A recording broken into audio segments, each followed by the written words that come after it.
त्रिशूल एजुकेशन में आपका स्वागत है। इस टॉपिक में अभी हम डिस्कस करने वाले हैं केंद्रीय बैंक और व्यापारिक बैंक में अंतर, जिसे इंग्लिश में कहते हैं distinction between central bank and commercial bank. इन दोनों बैंकों में क्या अंतर है? It is a very very important topic, चाहे वो साइंस का स्टूडेंट है, चाहे वो आर्ट्स का है, और चाहे वो कॉमर्स का है, चाहे वो किसी भी अन्य क्षेत्र का विद्यार्थी है, सभी के लिए यह जो टॉपिक है सामान्य है। और जो इकोनॉमिक्स का स्टूडेंट है उसके लिए तो ये ज्यादा ही जरूरी है। तो देखिए कैसे इसका आंसर लिखेंगे। पूरा का पूरा जो आंसर है यहां पर आपको एक साथ मिल जाएगा, चाहे ऑब्जेक्टिव क्वेश्चन आए और चाहे आपका ये वर्णनात्मक लिखने के लिए आए, तो इसी प्रकार से आप बना लेंगे तो फुल बेटा फुल मार्क्स आपके आ जाएंगे। तो क्या करना है, इसके लिए आपने 3 कॉलम तैयार करने हैं। पहले में लिखना है क्रम संख्या, दूसरे में लिखना है केंद्रीय बैंक, और तीसरे में लिखना है व्यापारिक बैंक। तो क्रम संख्या में हमारा नंबर 1 2 3 4 5 6 से लेकर और 11 तक लिखे हुए हैं, मतलब 11 अंतरों को हमने यहां पर बताया है कि केंद्रीय बैंक और व्यापारिक बैंक में क्या क्या अंतर होता है। तो नंबर 1 देखिए,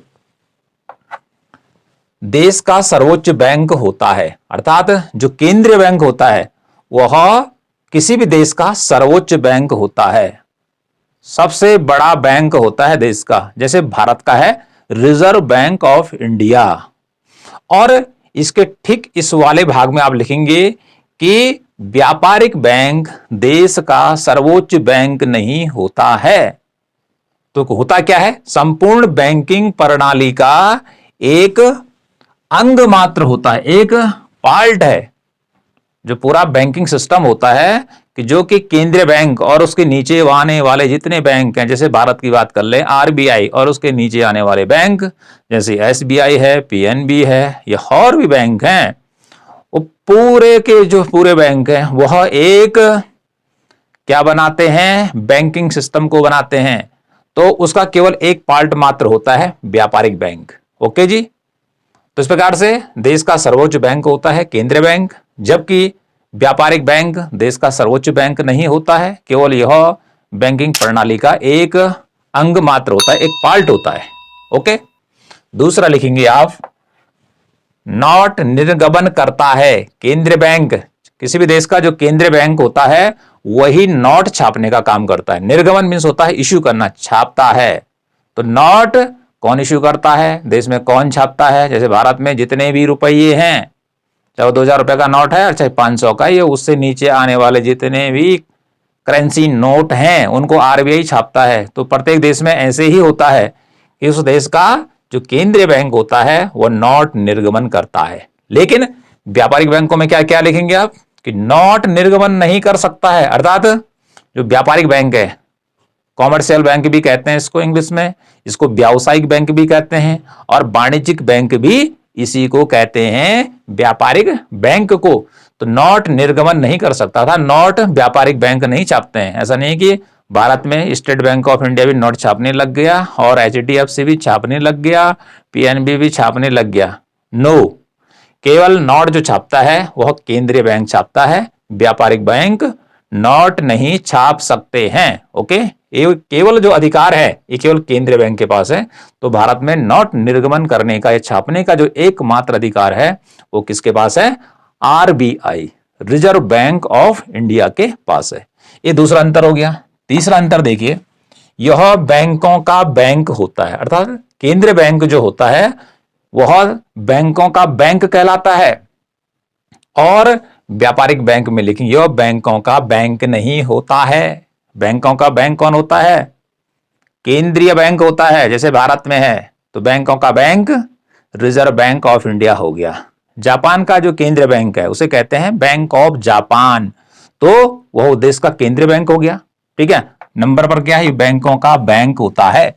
लेकिन आप यहां लिखेंगे कि यह बैंकों का बैंक नहीं होता है। तो बैंकों का बैंक होने का अर्थ क्या है कि जो इधर व्यापारिक बैंक हैं, जब भी वह इनको उधार देता है तो इनको क्या करना पड़ता है कि रिजर्व बैंक के पास अपनी एक निश्चित धनराशि जमा करनी पड़ती है। ठीक है, किसके पास? व्यापारिक बैंकों को इधर केंद्रीय बैंक के पास रखना पड़ता है। कुछ ना कुछ पैसा रखना पड़ता है। ओके, उसकी ब्याज की जो दर होती है वह आरबीआई या किसी देश का केंद्र बैंक तय करता है।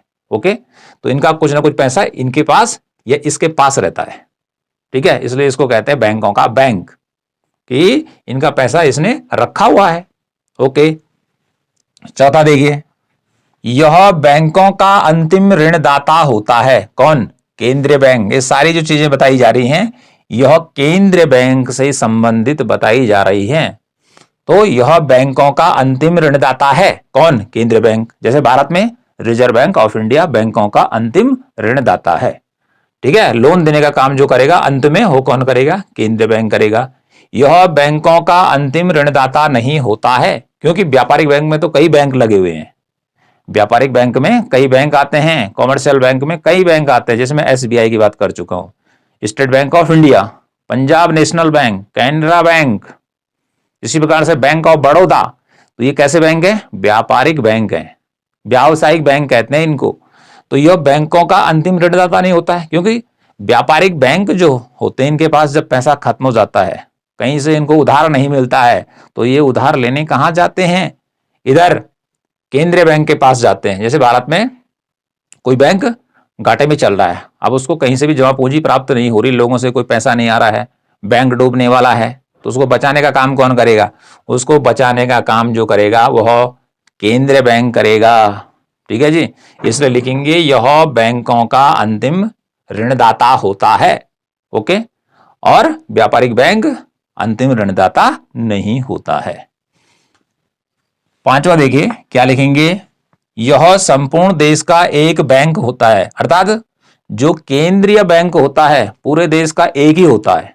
ऐसा नहीं कि इंडिया की बात कर लेंगे 5-6 केंद्रीय बैंक हो गए, जापान में 5-6 हो गए, तो पूरे देश के अंदर एक ही बैंक होता है केंद्रीय बैंक। तो जैसे भारत में है केंद्रीय बैंक है RBI, reserve bank of India, या जिसे कहते हैं हिंदी में भारतीय रिजर्व बैंक। तो पूरे देश का एक बैंक है। इसकी संख्या कितनी होती है? एक होती है। ओके जी, अर्थात इसकी यहां पे लिखा भी है, इसकी संख्या क्या होती है? एक होती है। लेकिन जब हम व्यापारिक बैंक की बात करते हैं इनकी संख्या अनेक होती है। यानी कि किसी भी देश में जो व्यापारिक बैंक होते हैं वह अनेक होते हैं। जैसे भारत में है तो पब्लिक सेक्टर के जो बैंक हैं, जिन्हें हम कह सकते हैं कि सरकारी बैंक, तो 12 बड़े बैंक हैं। 12 बड़े बैंक जो हैं वह सरकारी हैं, और इसके अलावा प्राइवेट बैंक भी हैं। प्राइवेट बैंकिंग सिस्टम भी है जिनमें बहुत सारे बैंक हैं। तो यहां पे देखिए भारत में व्यापारिक बैंक, जैसे हमने शॉर्ट में लिखा है SBI, state bank of India, यहां पे लिख दिया PNB, Punjab national bank, Canara bank. ये तीनों जो बैंक हैं ये कैसे बैंक हैं? सरकारी बैंक है। अब प्राइवेट बैंक की बात कर लेते हैं, एचडीएफसी है या आईसीआईसीआई बैंक। तो इस प्रकार से अंतर क्या है कि जो केंद्रीय बैंक होता है वो पूरे देश में एक होता है, इसकी संख्या एक होती है। लेकिन व्यापारिक जो बैंक होते हैं वो देश में एक से ज्यादा होते हैं, अनेक होते हैं। लेकिन थोड़ा सा यहीं पर आपकी जानकारी के लिए बता दें, 5वें नंबर पर अमेरिका में एक केंद्रीय बैंक नहीं है, अमेरिका में 12 बैंक है। 12 बैंकों का एक समूह है जिसे फेडरल रिजर्व सिस्टम कहते हैं। फेडरल रिजर्व सिस्टम कहते हैं। तो वहां पर क्या है? 12 बैंक हैं जो कि एक केंद्रीय बैंक का निर्माण करते हैं एक सिस्टम के तहत। ओके जी, और बाकी सभी देशों में एक एक बैंक होता है, जैसे भारत में रिजर्व बैंक ऑफ इंडिया है। नेक्स्ट चलते हैं 6 नंबर पे। इसका मकसद जनहित होता है। अर्थात जो केंद्रीय बैंक होता है किसी भी देश का, ये किस लिए बनाया गया है?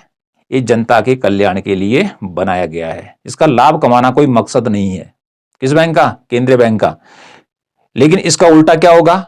व्यापारिक जो बैंक है इसका जो मकसद होता है वो होता है मात्र लाभ कमाना। अर्थात व्यापारिक बैंक लाभ की भावना से प्रेरित होकर कार्य करते हैं, लाभ के लिए कार्य करते हैं। और जिस दिन इनको घाटा होने लगता है, लोगों का पैसा यहां जमा होना बंद हो जाता है या लोग कम कर देते हैं, तो बैंक ज्यादा लोन दे देता है किसी को और वापस नहीं आता उसका लोन, तो बैंक डूबने लगता है। तो ऐसे में बैंक बंद हो जाएगा। तो ये बैंक तभी तक कार्य करता है, व्यापारी बैंक, व्यापारिक बैंक में चाहे एसबीआई है, चाहे पीएनबी है, चाहे कैनरा है, चाहे एचडीएफसी है, चाहे आईसीआई है, ठीक है।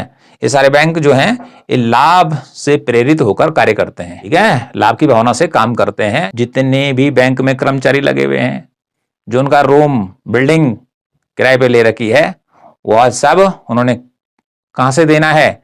हम तुम जो लोग बैंक के पास जमा कर रहे हैं, उसी पैसे को उन्होंने दूसरे को उधार देना है ऊंची ब्याज दर पर, ठीक है, और उसी से वह कर्मचारियों का वेतन भी देते हैं और मुनाफा भी कमाते हैं। तो कुल मिलाकर कहने का अर्थ क्या है? इसका मकसद होता है जनहित, ठीक है, केंद्रीय बैंक का। लेकिन इधर दूसरे भाग में इसका मकसद मात्र लाभ प्राप्त करना होता है, घाटा नहीं, ठीक है जी। अगला देखिए 7वें नंबर पे क्या है? इसमें आम आदमी न तो खाता खोल सकता है और न ही ऋण ले सकता है। अर्थात तो देश का केंद्रीय बैंक है, इसमें हम खाता नहीं खोल सकते हैं कि हम क्या कर रहे हैं कि चले गए हमें एक खाता खोलना है, अर्थात हमें एक सेविंग अकाउंट खोलना है, आरडी बनानी है, एफडी बनानी है। तो इस काम को करने का जो काम है वह केंद्रीय बैंक नहीं करता है। भारत में रिजर्व बैंक यह काम नहीं करता है, जापान में भी नहीं करता है, ना पाकिस्तान में करता है। ओके, तो कुल मिला के आम आदमी यहां खाता नहीं खोल सकता, अपना अकाउंट नहीं खोल सकता है, ना पैसा जमा करेगा, जब जमा ही नहीं करेगा तो ऋण भी नहीं देगा। ओके, लेकिन दूसरे भाग में हम देखेंगे कि जो हमारा व्यापारिक बैंक है, ये किस लिए खुले हैं? व्यापारिक बैंक जो खुले हैं वो इसलिए खुले हैं कि लोग अपना यहां खाता खोलें, लोग अपना यहां पैसा जमा करें, ठीक है। हम बैंक उस पर इंटरेस्ट देता है, लोगों को उधार देता है, उस पर इंटरेस्ट लेता है। तो दुनिया भर के जो कर्जे होते हैं वो देने का काम करता है व्यापारिक बैंक, ठीक है। तो यहां देखिए इसमें लिखा है इसके ठीक सामने 7वें पे कि इसमें आम आदमी न तो खाता खोल सकता है और न ही यहां पैसा जमा कर सकता है केंद्रीय बैंक में।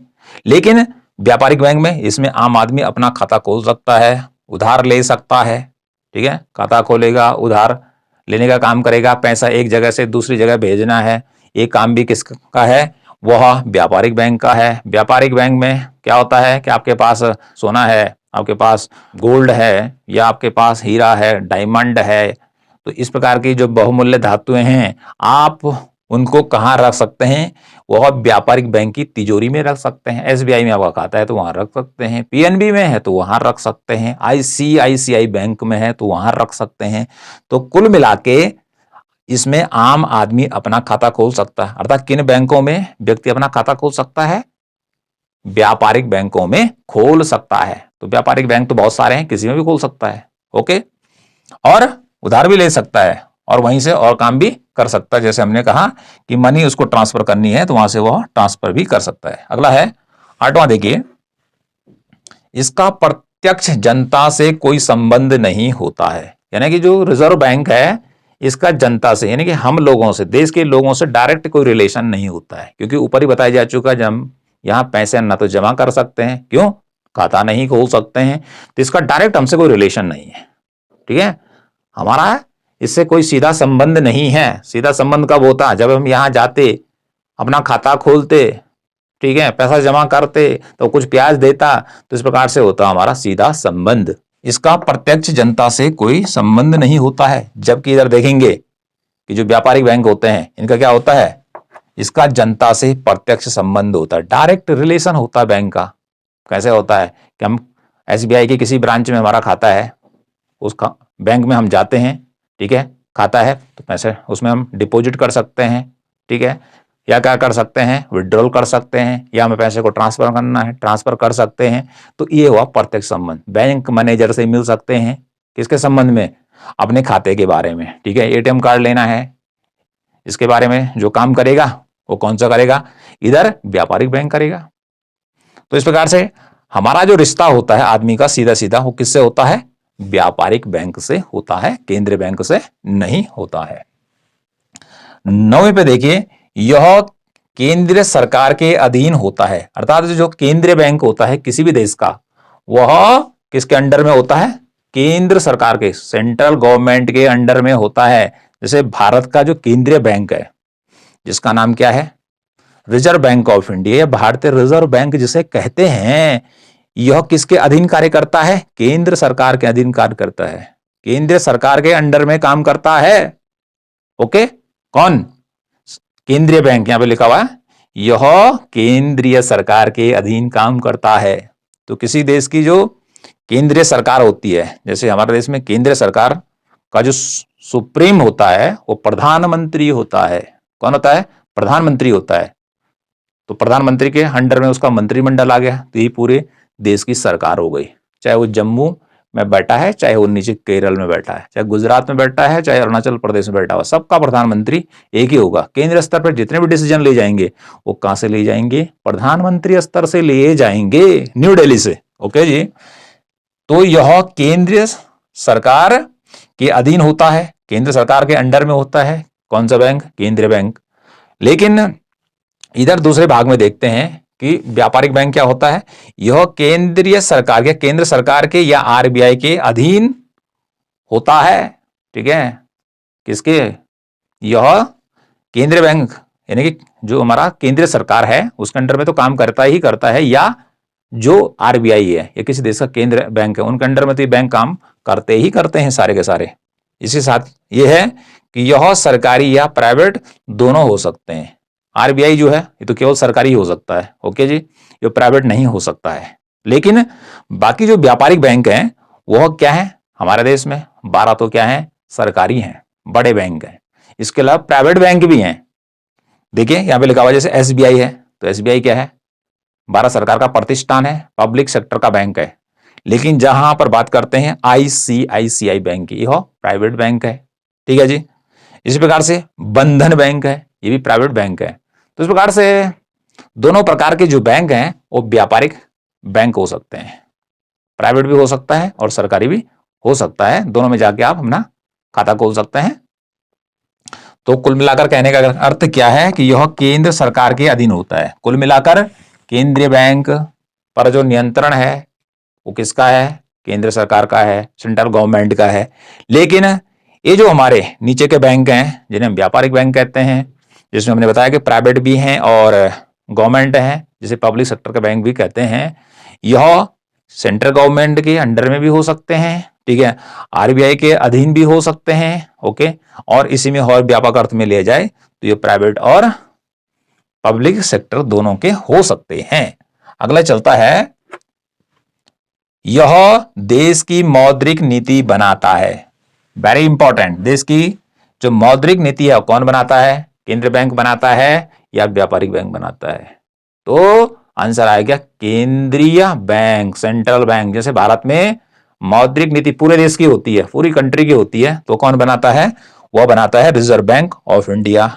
लेकिन इसी भाग में हम चलेंगे व्यापारिक बैंक। यह देश की मौद्रिक नीति नहीं बना सकता है, क्योंकि मौद्रिक नीति बनाने का जो काम है वो आरबीआई को सौंपा गया है सरकार के द्वारा। तो व्यापारिक बैंक क्यों करेंगे? ठीक है, इसलिए यहां लिखेंगे यह देश की मौद्रिक नीति नहीं बना सकता है, इसके पास कोई राइट नहीं है, कोई अधिकार नहीं है, क्योंकि पूरा का जो पूरा अधिकार है वह केंद्रीय बैंक के पास है। अब मौद्रिक नीति क्या होती है?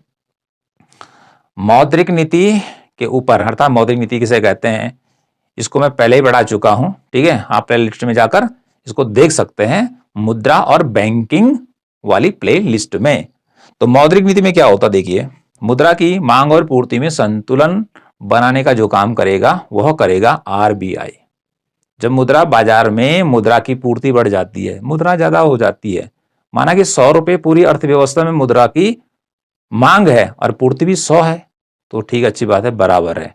लेकिन मुद्रा की पूर्ति जो है 500 हो जाती है और डिमांड केवल कितनी है? 100 है। तो ऐसे में क्या होगा? जिसे बोलेंगे मुद्रास्फीति, नोटों की संख्या ज्यादा हो जाती है, इससे महंगाई बढ़ेगी। ठीक है, तो ऐसी स्थिति में आम जनता लोगों में क्या होगा? इसका बुरा असर पड़ेगा, हर चीज महंगी पड़ेगी, तो सरकार का विरोध होगा। ठीक है, तो ऐसी स्थिति में मुद्रा की पूर्ति को कम करने का जो काम करेगा मौद्रिक नीति के द्वारा, वो कौन करेगा? केंद्रीय बैंक करेगा देश का। ठीक है, या मुद्रा की पूर्ति बहुत कम हो जाती है, मांग है 100 और पूर्ति हो रही है केवल 50 रुपए की, तो 50 रुपए एक्स्ट्रा का जो गैप बन रहा है उसको पूरा करने का काम भी कौन करेगा? रिजर्व बैंक ऑफ इंडिया या देश का केंद्रीय बैंक करेगा भारत में। ओके जी, ऐसे ही जापान में करेगा, ऐसे रूस में करेगा, सभी देशों में करेगा। ओके जी, तो देश की मौद्रिक नीति बनाने का पूरा जो जिम्मा सौंपा गया है वो केंद्रीय बैंक के पास है, जबकि व्यापारिक बैंक के पास ऐसा कोई राइट नहीं है। तो देखिए मौद्रिक नीति में क्या क्या काम करता है देश का केंद्रीय बैंक। जैसे खुले बाजार की क्रियाएं आती हैं, इसको भी हम पहले पढ़ा चुके हैं। इसी प्रकार से बैंक दर, कि बैंक दर हो गया, रेपो रेट हो गया, CRR हो गया, ठीक है, SLR हो गया। इस प्रकार के कुछ उसके पास टूल हैं, किसके पास, देश के केंद्रीय बैंक के पास, जिनमें वह परिवर्तन करके मुद्रा की मात्रा को संतुलित करने का काम करता है। तो बैंक दर कौन निर्धारित करता है, रेपो रेट कौन निर्धारित करता है, CRR कौन तय करता है, SLR कौन तय करता है। ये सारी की सारी चीजें जो होती हैं ये वाला करता है देश का केंद्रीय बैंक, ठीक है जी। इसे ही हम मौद्रिक नीति कहते हैं, जिसके द्वारा वह मुद्रा की मांग और पूर्ति में परिवर्तन करने का काम करता है, ठीक है जी। तो मौद्रिक नीति बनाने का काम किसका है, किस बैंक का है, केंद्रीय बैंक का है। भारत में कौन बनाता है मौद्रिक नीति, भारत में बनाता है RBI, ठीक है। और इधर जो हमारा केंद्रीय बैंक के अलावा जो हमारे व्यापारिक बैंक है वो नहीं बना सकते हैं। 11वां क्या देखे भाई, विदेशी मुद्रा का जो भंडार होता है उसका जो मालिक होता है वह केंद्रीय बैंक होता है। विदेशी मुद्रा का जो भंडार है, अब विदेशी मुद्रा का भंडार क्या होता है भाई, विदेशी मुद्रा का भंडार होने का अर्थ है कि हमारे देश से जितना भी सामान विदेशों को भेजा जा रहा है तो उसके बदले वो जब हमें भुगतान करते हैं तो अपनी देश की मुद्रा में करते हैं। अमेरिका को किया, अमेरिका का डॉलर आ गया, ठीक है। जापान को हमने सामान बेचा, वहां से येन आ गया, ठीक है। रूस गया, रूस से रूबल आ गया।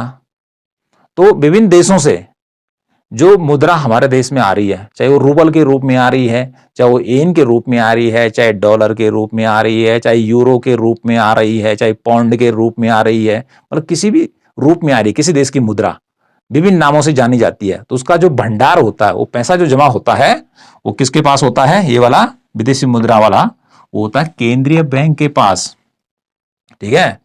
केंद्रीय बैंक के पास विदेशी मुद्रा का भंडार होता था। सारी विदेशी जो मुद्राएं आती हैं वो सब जमा कहां होती हैं, रिजर्व बैंक ऑफ इंडिया जो देश का केंद्रीय बैंक है, तो केंद्रीय बैंक के पास जमा होता है। अब माना बात हमें विदेश जाना है, माना बात मैं जाना चाहता हूं अमेरिका, अब मेरे पास तो भाई क्या रुपये में है पूरी करेंसी, और अमेरिका में चलता है डॉलर।